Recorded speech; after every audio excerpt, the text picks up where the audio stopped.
Estamos aqui no Além da Notícia. O tema de hoje é jogos de azar. É pauta do Congresso Nacional e também já virou assunto de debate nas várias mesas da nossa sociedade. Estou com dois convidados especiais aqui e estou com informações diversas. Por exemplo, no dia 13 de novembro, senhores, uma notícia da Folha de São Paulo diz que a Caixa Econômica Federal quer operar os jogos de azar no Brasil, segundo o seu presidente.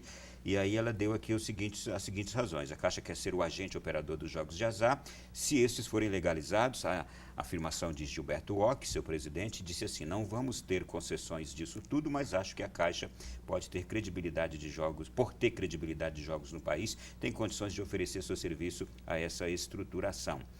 De acordo com Gilberto Ock, a arrecadação tributária com a legalização dos jogos pode ser alta. Uma pergunta, pode de fato, vai gerar arrecadação, não vai? Sim, com certeza. Ok, vamos lá. E ele disse assim, palavras do presidente da Caixa: você vai precisar ter participação de pagamento, de fiscalização, de acompanhamento, tudo isso. A Caixa é a única entidade autorizada legalmente a promover jogos no Brasil que tem condições de fazer isso. Quero perguntar agora uma pergunta que todo mundo discute. Nós no Brasil vamos ter condições de acompanhar, fiscalizar pagamento, acompanhamento. Uma das grandes preocupações é lavagem de dinheiro. O Brasil tem condições de fazer isso? Antes de começar esse tema, eu queria falar, tocar num ponto que a Ana Paula, com toda a simpatia que ela tem. Obrigada, doutor. Foi um prazer conhecê-la. Tem as duas coisas. Ela tocou num ponto que eu achei fundamental, né? Essa questão da destinação. Essa questão da destinação, primeiro que ela citou alguns países europeus. Nós, infelizmente, nós estamos a anos-luz de qualquer tipo de capacidade de análise e fiscalização desses países europeus. Depois, nos países europeus em que ela citou, Alemanha, Inglaterra, para onde o Congresso decide que vai ser direcionado, ele vai efetivamente ser direcionado. Porque já está provado que no Brasil, infelizmente, ainda não chegamos a esse nível. Então, uma outra coisa que é muito interessante dizer, quanto à destinação. Essa questão da Caixa Econômica, eu sei por quê, eu entendo por que eles estão querendo administrar a questão dos jogos. Porque se os cassinos e outros tipos de jogos, como dos relatórios hoje, do Senado e da Câmara, forem imputados dessa forma, pode ter certeza que a Caixa Econômica ela vai ser esvaziada nos jogos que ela administra. Exemplo, 47,1% hoje dos direcionamentos dos jogos que já existem hoje, que são legais, Lotomania, Mega Sena, Loteria Esportiva, 47% são apropriados pelo Estado. Exatamente, Ana, para esse tipo de destinação. Para os jogos de azar, por exemplo, os cassinos, 0,8%. Ou seja, a cada R$1 arrecadado para as loterias hoje, 47 centavos vai para lazer, educação, esporte. Para os cassinos, por exemplo, 0,8. A cada R$1, só 0,08 centavos vão. E para outros tipos de jogos, o valor ainda é muito menor. O que vai haver nesse momento, em relação a isso, é uma apropriação pelos os donos dos jogos, tirando desses valores, né, dos impostos, e sendo direcionados não mais para a população brasileira, e sim para uma concentração de renda na mão daqueles que administram jogos. Eu digo sempre que o jogo, ele tem, a arrecadação do jogo ela é privada, os custos são sociais. Então, a Caixa Econômica, ela se explica dessa forma. Ela quer administrar, porque ela sabe que vai haver uma canibalização desses jogos que já são legalizados por aqueles outros jogos que vão querer ser legalizados a partir de agora. Que é jogo do bicho, que é máquina caça-níquel, que são jogos de cassino. Ou seja, muitos que hoje aplicam seus parcos rendimentos nesse tipo de jogos, esperando ter receitas maiores, ou seja, esperando enriquecer, eles vão direcionar para jogos que são mais palpáveis, mais imediatos, como máquinas caça-níqueis. Então vai haver uma desapropriação desses valores hoje para o governo e para as entidades públicas e vão passar a ser concentradas na mão dos donos dos jogos, ou seja, de grandes conglomerados financeiros. Antes da resposta da Ana, por favor, talvez uma curiosidade também das pessoas que estão em casa. Lotomania, Mega Sena não é considerado jogo de azar? Não são considerados. E eu vou explicar por quê. Os jogos de azar, além de todas essas questões, ela tem uma questão muito forte da questão do vício. Tá? Esses jogos que a gente joga, que as pessoas jogam geralmente... Podemos falar dessa questão daqui a pouquinho, claro, que eu quero entrar justamente dúvida, nos prejuízos que as pessoas citam também. Claro. Ana, por favor. Vamos lá. ouvi aqui a argumentação do Dr. Roberto, entendi agora o pensamento dos que pensam de forma contrária, né? Nesse ponto, e vou fazer um esclarecimento a vocês. A loteria, ela também é um jogo que depende da sorte, né? Ela também é um jogo que depende da sorte. Ela também é um jogo de azar, né? Agora, um outro esclarecimento. A loteria em si, ela é um jogo que trabalha em cima do rateado, né? É disponibilizado uma quantidade de bilhetes, esses bilhetes são comercializados e, a partir do total, é identificado uma soma que vai a prêmios, outra soma que é destinada a projetos sociais. A diferença é que o que nós estamos tratando e o que esses projetos estão tratando são de jogos de entretenimento, que é um outro tipo de jogo, um jogo que o mundo costuma direcionar à iniciativa privada. Quando você lida com jogos relacionados a uma loteria, por exemplo, você não tem riscos de perca, né? Isso é um ponto muito importante em relação. Não tem risco de perca, é em cima do arrecadado, né? O que o empresário do ramo de entretenimento, de jogos de entretenimento, ele proporciona é um outro tipo, há um risco de perca. Então isso geralmente é associado à iniciativa privada. O mundo inteiro direciona os jogos de entretenimento, como cassinos, por exemplo, à iniciativa privada. O fato da Caixa se habilitar à exploração, optar em manifestar o desejo de atuar dentro desse mercado, não é visto com estranheza por nós aqui na associação, não é visto com estranheza. O que nós identificamos, por exemplo, é que a questão do payout, como o doutor estava comentando agora, que payout é o pagamento, tá? É o pagamento de prêmios. Ele no mundo, ele é um payout muito maior. Um dos payouts mais baixos que tem no mundo é o payout praticado pela Caixa. E isso levou a Caixa a um esvaziamento, sim, um esvaziamento por competência. Por exemplo, as loterias, as raspadinhas. A própria Caixa agora identificou que precisa passar isso à iniciativa privada e está aí com um projeto, uma licitação em curso, né, para transferir isso para a iniciativa privada, porque ela identifica que no mundo as loterias de raspadinha, elas têm números muito mais expressivos do que o nosso. E um dos motivos disso é o payout, é o pagamento. Muito bem. Olha, as perguntas já começam a chegar, eu vou aqui submetê-las, hein? Ana, tem alguém aqui conversando com você. O Adriano Ferreira, do Guará, disse assim, será que a Ana citou apenas países de primeiro mundo, onde a educação é diferente. Usar a ideia de legalização de jogos de azar para arrecadação para os cofres públicos, será que ela esqueceu que nós estamos no Brasil? Existe dinheiro que não aplicado. Legalizar não é solução. Adriano Ferreira. Adriano, vou responder a sua pergunta. Adriano, por exemplo, na América do Sul, né, que estamos aqui entre vizinhos de subdesenvolvimento, né, estamos numa situação financeira aproximada, né, você falou de eu citar países desenvolvidos, países ricos. Por exemplo, na América do Sul, apenas Brasil e Cuba não tem uma regulamentação, não tem uma legislação sobre jogos, né? Então, isso é algo que nós podemos considerar, né? Inclusive, na tratativa do mundo em relação a jogos, por exemplo, dos países membros do G20, 93% deles têm jogo regulamentado. Então, não é algo relacionado a países ricos ou países pobres, né? Nós, como país, nós temos sim competência para estar dentro do mercado regulamentado. Muito bem. Eu tenho aqui agora, eu vou direcionar essa pergunta aqui. Quer comentar também? Eu gostaria de comentar. Por favor. Eu gostaria de comentar. A doutora Ana falou da questão da América do Sul. Eu gostaria de citar o Chile, que dentro dos países da América do Sul é um dos países mais desenvolvidos. Sim. No Chile, 80% dos ludopatas são mulheres entre 40 e 45 anos de idade. Explique, por favor, o que é ludopata. Ludopatas são aquelas pessoas que têm um jogo como um vício, um jogo compulsivo, efetivamente. E desses, a maioria são da classe D. Então, se as pessoas estão achando que os jogos de azar legalizados no Brasil vão atrair grandes fortunas, turistas internacionais com muito dinheiro, que vão colocar dinheiro nos jogos do Brasil, e esses jogos vão direcionar grande parte dessa arrecadação para os cofres públicos, esqueçam isso efetivamente.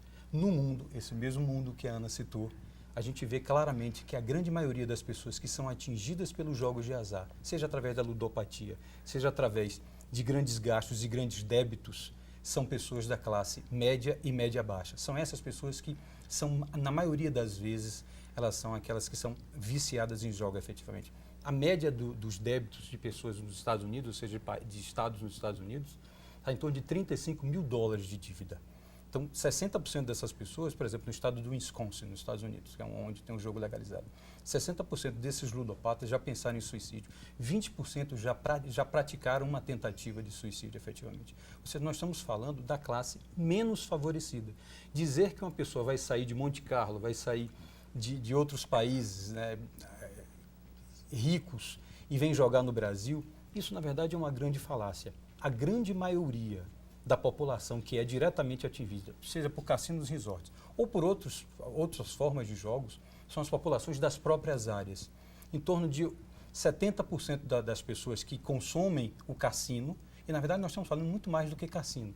Nós estamos falando em cassino, nós estamos falando em jogo do bicho, em máquina caça-níquel, nós estamos falando em bingo, jogo eletrônico, bingos eletrônicos. A grande maioria dessas pessoas que consomem esses tipos de jogos são pessoas da classe média, média-baixa e baixa.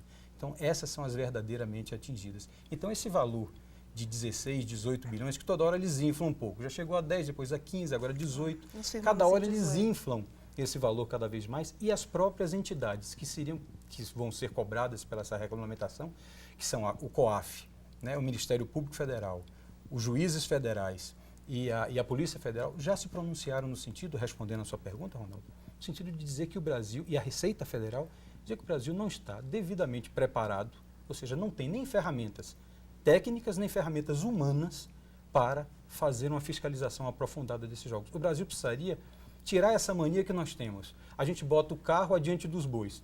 Primeiro legaliza, passa uns 10 ou 15 anos legalizados aí, com lavagem de dinheiro, evasão de receita, branqueamento de dados, todas essas questões, e depois você começa a regulamentar e correr atrás.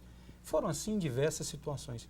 E a gente está correndo atrás, exatamente, o Movimento Brasil Sem Azar e essas entidades, correndo atrás no sentido de dizer o seguinte, vamos primeiro pensar melhor, vamos primeiro discutir com a população mais aprofundadamente, mostrar os custos sociais da legalização dos jogos. Feito isso, feito uma planilha básica no papel de pão, vamos dizer assim, que na verdade nunca foi apresentado, foram apresentados os custos sociais e sim só as arrecadações, vamos apresentar os custos sociais, que em muitos estados dos Estados Unidos, onde nós temos efetivamente a maioria das pesquisas, mostram claramente que a cada $1 arrecadado, são gastos $3 para a questão de segurança pública, saúde, previdência e outras questões que envolvem os jogos de azar. Ou seja, o Brasil pode estar, se legalizar os jogos no formato em que está hoje, sem ferramentas, abrindo espaço para questões muito críticas em relação a crimes mesmos fiscais.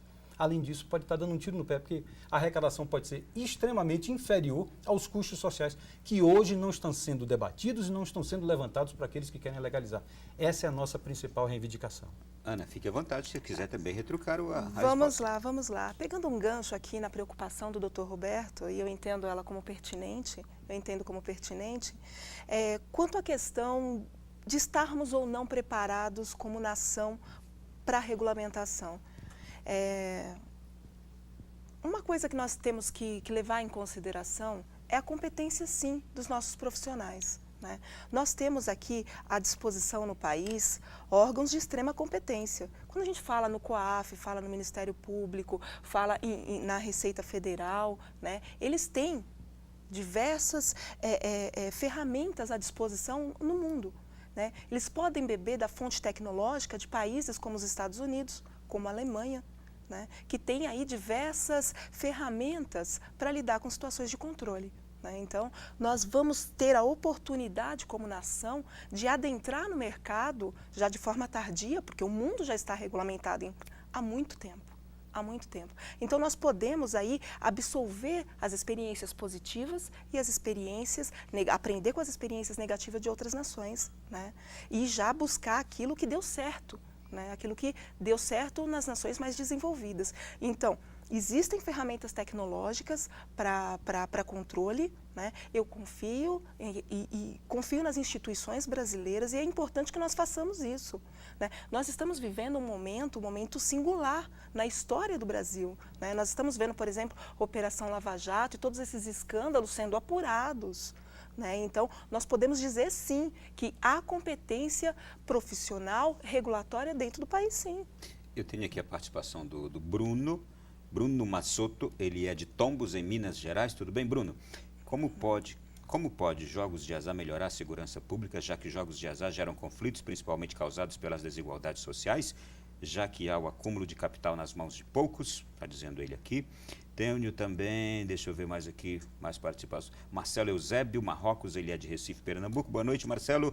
O problema não é a destinação que os impostos e tributos dos jogos ditos de azar irão destinar, mas sim como será feita a fiscalização dessas cobranças, bem como a transparência. Pergunto, o jogo de azar não pode ser tratado como um evento particular, ou seja, como um comércio ou serviço qualquer?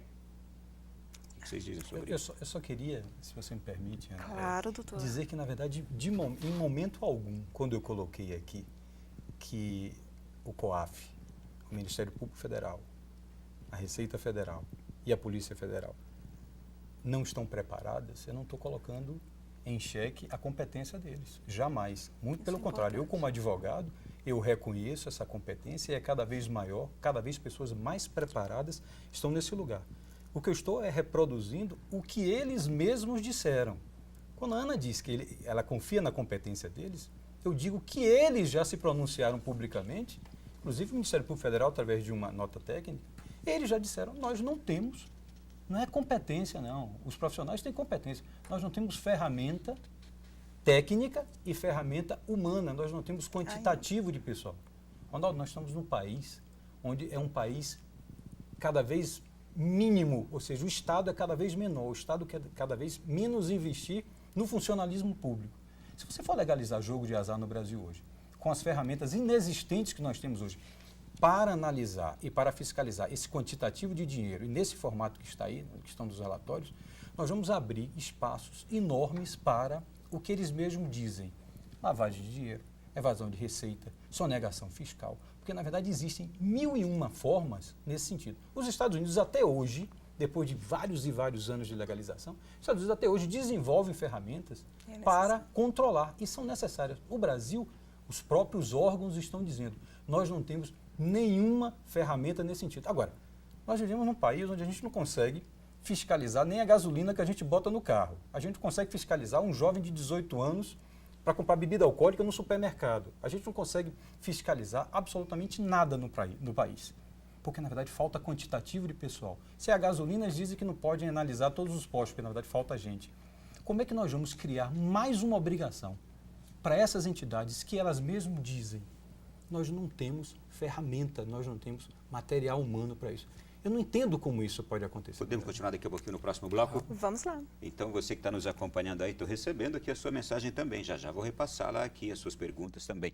A gente volta no terceiro bloco do nosso programa, continuando aqui esse bate-papo. Até já.